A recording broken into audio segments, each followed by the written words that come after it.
Hey guys, happy Friday. Today I want to hop on here and talk to you guys about fear. I've got something really exciting happening in my world that it's a project I've been working on for quite a while, and it is this close to being done, and I'm super excited about it, except I'm not excited about this fear that has just sort of enveloped me in the last couple of weeks.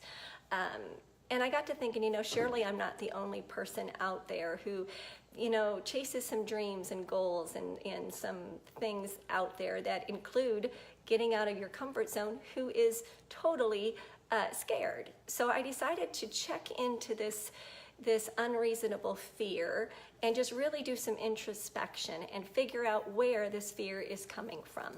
So we've all heard the sayings, they're sort of cliche at this point, about doing one thing that scares you every day, or good things happen when you step out of your comfort zone, right? I've heard those so many times. I actually love them. But those cliches don't really tell us why we should do one thing every day that scares us, or stepping out of your comfort zone makes great things happen. Or how do we do that? So I decided to really do some delving into that and figuring out, how do I do this, or why? Why should I get out of my comfort zone? I realized that fear has become this bully in my life in the last couple of weeks, sort of like a mean girl at school just picking on you. That's what's been happening with this fear. It's been picking at me. It's been bullying me around.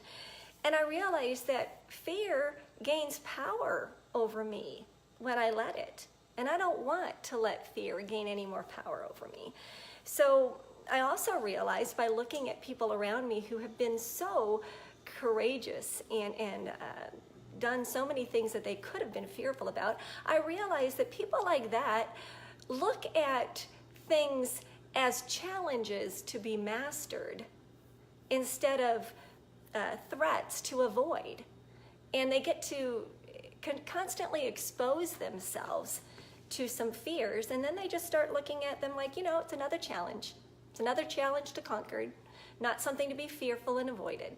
So I follow a guy on some podcast. He's been on TED Talks, called Ted Ferriss, and you might have heard of him, but he's known for saying things like, fear is your friend. Treat it as your friend. And fear is an indicator of great things to come. Sometimes it indicates things you shouldn't do, but more often than not, it's indicating what you should do. And then he also goes on to say, what's the worst thing that can happen, right? If you just do what you're afraid of. So, quite often I've noticed that fear makes me do just the opposite of what I should do. In fact, fear makes me avoid a ton of things that I should be doing.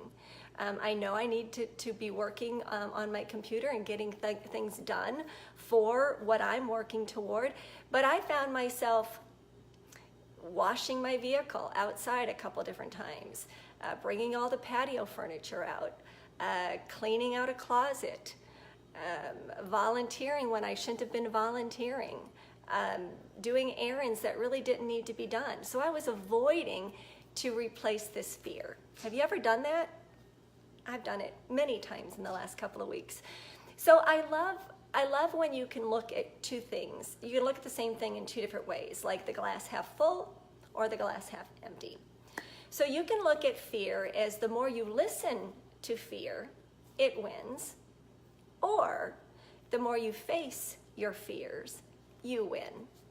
I win, and I'd rather I win. So I've come up with about 5 things that have helped me get through and get working on these things that I'm doing. The first one is to really just consider the worst case scenario, and it's really not that bad. It's, nothing's gonna happen if my project I'm working on doesn't necessarily succeed. I'm still gonna be the same person. I'm gonna still have the same thoughts and all of those things. Nothing so bad can happen that it's gonna be the end of the world, right? Number two, I can stop overthinking things. I'm notorious for overthinking things when I'm afraid. And I need to get off the training wheels and get on the 10-speed bike and go.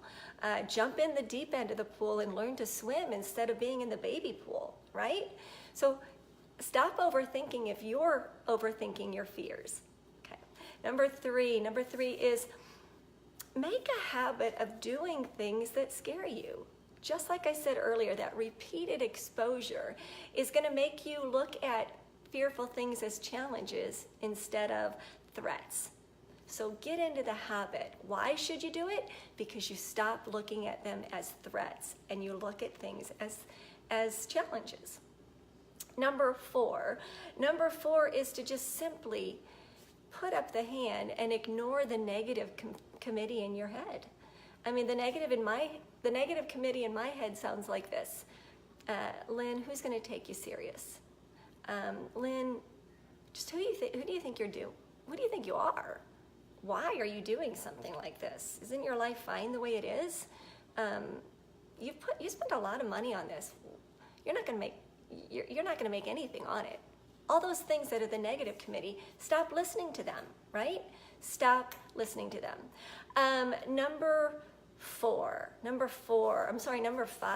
five is to just, it's actually my favorite, is to keep your eyes on your goal, on your dreams, on your passions, and let them lead you. Let that lead me to finish my project. I have a son that's home from college right now. He'll be leaving in a day, and his brother comes home in 2 days from college, and I talk to them all the time about let your goals and dreams, sorry about my dog, let your goals and your dreams and your desires lead you. Fear is often one of the main reasons why we don't live up to our potential, because we're fearful. And if I don't live up to my fullest potential, what kind of an example am I setting for my sons? What kind of an example are you setting for people who watch you? So don't let fear have the upper hand. Get out of your comfort zone. Talk to the hand, to the negative committee.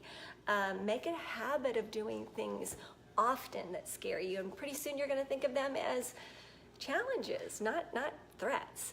So if you got any value out of this video, if you know somebody who's got something really big on the horizon and they're afraid, then pass this on to them. I love paying it forward, and I've been told this from so many friends. So what I share with you is usually what I've had spoken into my own life. So pay it forward and share this with somebody.